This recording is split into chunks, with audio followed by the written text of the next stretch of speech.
The clinking of champagne flutes and the murmur of polite conversation were the soundtrack to my father's victory lap. For 40 years, he had been the unshakable CEO of Sterling & Son, a name that carried the weight of our family legacy. Tonight, in a ballroom draped in gold and blue, he was a king abdicating his throne to a son he considered worthy, my older brother Marcus. The air was thick with congratulations and well wishes, each one a subtle validation of a life I had purposefully, painfully rejected. I stood in the corner, a silent observer, dressed in a simple dark suit that felt like a costume amid the sea of bespoke tailoring. I had come out of a sense of duty, a final olive branch to a man who had long considered me a failure. When it was his turn to speak, Dad's voice, a familiar baritone that had commanded boardrooms and silenced dinner tables, cut through the din. He toasted his wife, his loyal team, and finally his heir, Marcus. The crowd applauded, a rhythmic, swelling wave. Then he paused, his gaze sweeping the room before settling directly on me. A cold silence descended, an instinctual reaction to the shift in his tone. "I have everything I could ever want," he began, his voice losing its jovial warmth. "A successful company, a loving family, and a future secured. Everything, that is, except for one thing." He held my stare, a flinty hardness in his eyes that I had known my entire life. My greatest disappointment, the biggest disgrace to this family. The words were a physical blow, yet I felt a strange sense of liberation. It was a public execution I had always feared, now finally delivered. The whisper started immediately, a chorus of pity and judgment. Marcus shifted uncomfortably, and my mother looked away, a tear tracing a path through her expertly applied makeup. I felt the familiar burn of humiliation, but for the first time, it didn't consume me. In that moment, something inside me broke free. It was not anger, not sadness, but an ice-cold clarity. The disappointment was not mine to bear. It was his. I had lived my entire life trying to prove him wrong on his terms. But now, I would prove myself right on my own. As he turned to walk off the stage, my hand, which had been clenched at my side, slowly began to rise. I didn't make a sound, but every eye in the room followed the movement. So I raised my hand and held a small black phone aloft. Its screen glowed with a single, unblinking number, a stock ticker. Not the prestigious, old-money ticker for Sterling & Son that pulsed on screens across Wall Street, but a different one, a symbol. The screen flickered, and the number began to plummet with an almost hypnotic speed, a cascade of red against the sterile white of the digital background. A collective gasp rippled through the ballroom. The whisper stopped, replaced by a sudden, jarring silence. My father, halfway to the podium steps, froze. He saw the phone. Then he saw the ticker, and for a fleeting second, the arrogance in his eyes was replaced by bewildered confusion. It was the face of a man who had just been shown an impossibility, a magic trick he couldn't comprehend. But then, the bewilderment gave way to a dawning horror. He recognized the ticker symbol. Everyone in that room who mattered did. It was a symbol for the new energy startup, a fledgling disruptor that had been eating into Sterling & Son's market share for the past 2 years, an untraceable phantom that had been leaving a trail of wreckage in its wake. They had tried to buy it, to crush it, to discredit it, but they could never find its source. That source, that anonymous thorn in their side, was me. I had been planning this for years, a quiet revolution conducted in the shadows. While Marcus was learning to navigate boardrooms and golf courses, I was teaching myself to code, to build, to disrupt. I had taken the seed money my father had given me for a futile creative venture and used it to fund my digital war. I created a decentralized energy trading platform, the Ascendant Protocol, a name as audacious and forward-thinking as my father's company was staid and traditional. I had been its ghost in the machine, its architect and its silent operator. I had stayed anonymous, not for fear, but for the dramatic reveal. This was my moment. This was my victory lap. The numbers on the screen kept falling, a silent scream of collapsing value. My father's face contorted, every line of pride and power crumbling into a mask of pure, unadulterated fear. He took a hesitant step toward me, his hand outstretched as if to snatch the device from my grasp. "What have you done?" he hissed, his voice a low, strangled rasp that only I could hear. The crowd, now a sea of anxious, darting eyes, was picking up their own phones, checking their stock apps. The whispers had returned, but they were different now. They were filled with frantic energy, with a sense of impending doom. Marcus, standing stiff and pale on the stage, looked from me to his father, a sudden comprehension washing over his face. He saw not a disgrace, but a rival, and perhaps, for the first time, an equal. I said nothing. I simply let the silence, the panic shuffling, and the sight of my father's empire hemorrhaging value speak for me. I had finally found my voice. It was a language he could understand. It was a language of money, of power, of a game he thought he had mastered, but had just discovered was a different one entirely. The spotlight, which he had so deliberately pointed at me to expose my failure, was now reflecting his own. He was the one on display, and I was the one pulling the strings. The ticker continued its downward trajectory, a ticking clock to his retirement and the beginning of a new era. A screen from across the room, mounted for a congratulatory slideshow, suddenly flickered and went dark, replaced by the same cascading red numbers from my phone. The Ascendant Protocol. My name. My company. And this was just the beginning.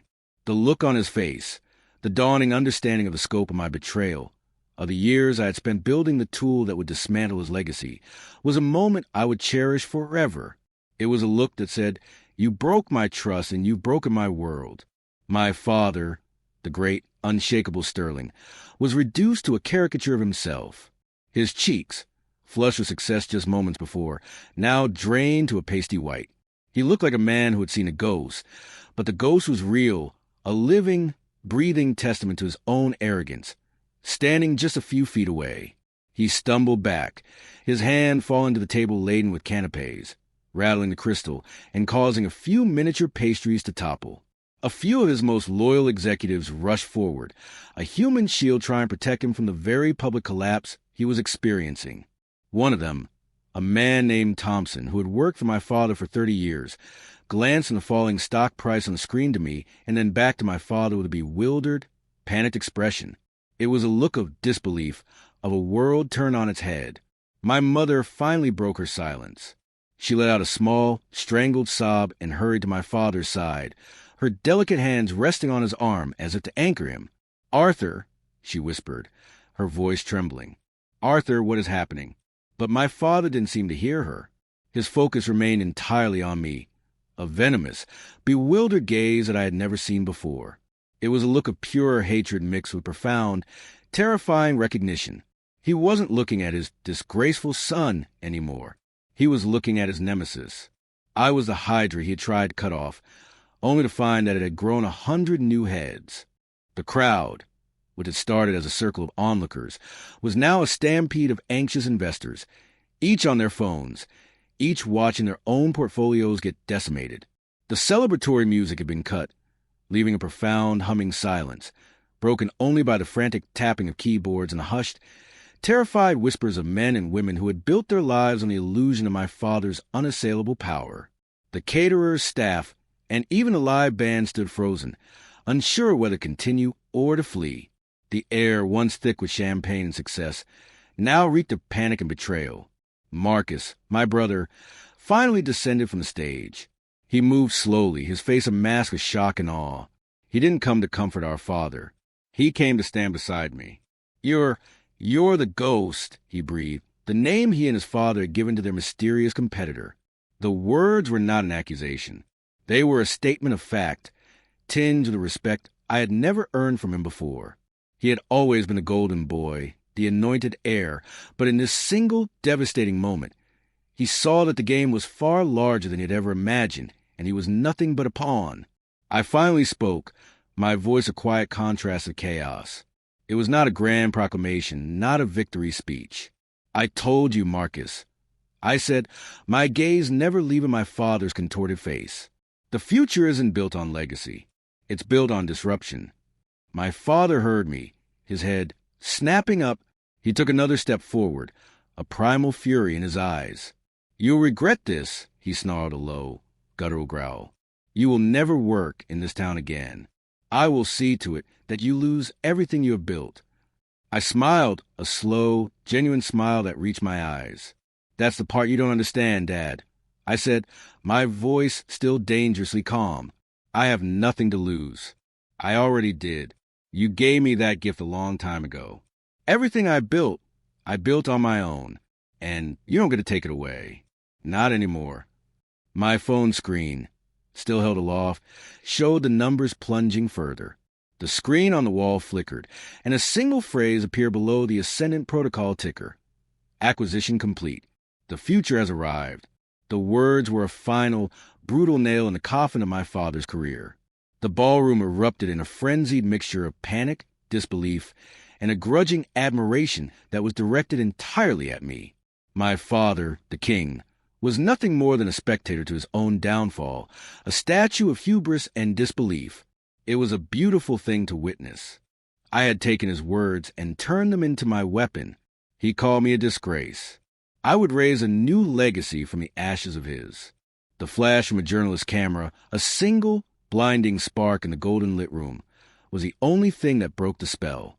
It was the first shot fired in the public war, a visual marker of this definitive moment. The sound of it seemed to break my father's mental dam. A low moan escaped his lips, and he sank, not to his knees, but onto the edge of the stage, a broken man in the center of the spectacle.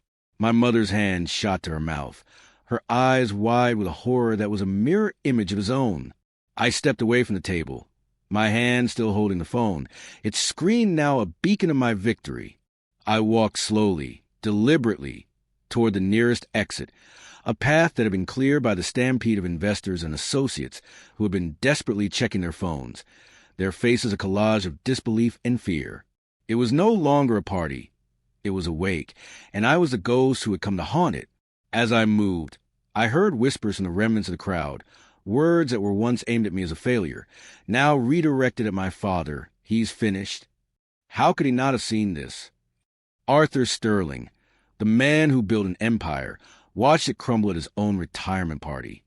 My brother, Marcus, fell in to step beside me, his movements fluid and quick. He was no longer the golden boy, but a man navigating a crisis. "What happens now?" he asked, his voice low and urgent. I didn't break my stride. "You'll find out," I said, my eyes straight ahead. "You're the CEO of a company that is now a shell of its former self. You're no longer the heir apparent, but a man holding a hollow crown. The game is just beginning." His jaw tightened, and I saw a flicker of the old Marcus, the competitor, the one who had always been a step ahead of me in our father's eyes. But it was quickly replaced by a new look, a mix of grudging admiration and cold reality. "You played the long game," he said, and for the first time in my life, I felt a kind of kinship with him, a shared understanding of a world our father had built and that I had just brought down. We reached the doors, the sound of the chaos from the ballroom fading behind us, replaced by the hushed tones of the hallway. The valet was a few yards away, waiting for my car. I looked back one last time at the spectacle I had created. My father was still sitting on the edge of the stage, his head in his hands, surrounded by a few of his closest advisors who looked as panicked and lost as he did. The man who had once been a titan of industry was now just a man, vulnerable and exposed. He had declared me a disgrace, but in this moment, in this public humiliation, he was the one who had been stripped bare. I turned away and walked out the door, the cool night air hitting me like a slap. It was the first time I had felt truly free. All the years of planning, of building in secret, of biting my tongue, had culminated in this single, perfect moment. I had not just proven him wrong. I had dismantled his world, brick by brick, and I had done it while he wasn't looking. He had spent his life building a legacy of steel and concrete, a legacy that I had proven to be little more than a house of cards. The new era was here, and I had raised an empire from a very thing he had discarded. I got into the car, the leather seats a welcome comfort against the lingering tension in my body. The valet closed the door, a silent attendant to the drama, and I watched his bewildered expression in the rearview mirror as I pulled away. I wasn't going home, not to the old house, full of memories of my father's disappointment and my futile attempts to win his approval. My home was now my creation. I drove to the sleek, minimalist building I had purchased anonymously on the outskirts of the city, its facade of dark glass and steel a stark contrast to the old-world marble of Sterling and Sons headquarters. This was the Ascendant Protocol. My empire. The office was a quiet sanctuary. My team, a small band of brilliant and fiercely loyal coders, designers, and strategists, had already left the night, leaving behind a scattering of coffee cups, crumpled papers, and the faint, digital hum of servers. The only light was a glow of a single monitor in the main workspace, displaying a live feed of the financial news. The headline flashed across the screen in urgent red letters. Sterling and Sons stock plummets after acquisition by unknown entity. Below it, a pundit was gesticulating wildly, a frantic puppet on a screen, trying to make sense of what I had just done. I smiled. It was the best kind of chaos, the kind I had created. I walked to my private office, a Spartan room with a single desk and a floor-to-ceiling window that overlooked the city. The lights of the skyscrapers twinkled below, each one a monument to a different company, a different legacy. My father's old building, the tallest of them all, was just another jewel in the crown now. My crown. I sat down at my desk, the leather of the chair cool against my skin. The final piece of my plan was still to be set in motion. The public humiliation was step 1. The financial collapse was step 2. Step 3 was the part that would truly cement my victory, the final, undeniable proof that the disgrace had risen above the family that had cast him out. I opened my laptop, the screen a sudden burst of light in the dim room. I navigated to a specific file, one that had been encrypted and stored for years, waiting for this very night. It contained the complete, damning truth about Sterling and Son. The hidden offshore accounts, the shady backroom deals, the environmental cover-ups, everything. It was a masterpiece of corporate malfeasance, a digital dossier that I had painstakingly assembled over the past 5 years. I had no doubt that with this information, the Securities and Exchange Commission would descend on my father's company like a plague of locusts. I was the whistleblower, but I would remain anonymous, a ghost until the very end. The final strike would be from the shadows, a final act of cold, calculated revenge. I typed a single line of code, the final command that would send the file to every major news outlet and regulatory body. My finger hovered over the enter key. A notification buzzed on my phone, a text message from an unknown number. You've made your point. Now, let's talk about what happens next. The words were chilling. I looked at the screen, and my heart hammered in my chest. Who else knew? Who else was playing this game? And what did they mean by what happens next? My hand froze over keyboard. I had raised an empire, but I had a sudden, terrible feeling that I was not the only king on the board. A quiet, unsettling presence had entered the game. It was a feeling I had not accounted for. I felt the familiar burn of humiliation. But this time, it was not for my father's words, but for my own hubris. The phone buzzed again. This time, a different number, but the same area code as my own burner phone. My mind raced, trying to put the pieces together. A picture was attached. It was a grainy surveillance photo, taken from a high angle, looking down on a street corner in the financial district. In the image, a man in a dark coat and a hat stood in the shadows, his face obscured. Next to him, a younger man, his back to the camera, handed him a small, unmarked thumb drive. The thumb drive I had used to transfer the final version of the dossier to my encrypted server. I didn't recognize the other man in the picture, but I recognized the location. It was a dead drop I had set up weeks ago, a ghost-in-the-machine handover that I believed was a perfect, untraceable transaction. A third text arrived. You didn't think he worked alone, did you? This one was from the same unknown number as the first. The pieces clicked into place with a horrifying, sickening finality. My father, with his old-world money and connections, had a network I hadn't even begun to comprehend. He had his own spies, his own ghosts. But it wasn't his voice, not his game. It was someone else entirely. The door of my office opened, and a woman I had never seen before stepped inside. She was dressed impeccably in a charcoal suit, her expression cool and calculating. Her eyes, a striking shade of green, assessed me with the sharp, merciless intelligence of a hawk. You can put the laptop down, she said, her voice smooth and devoid of any accent. The dossier is already with me. You're good, very good, but you're still thinking in terms of revenge. It's a small, predictable game.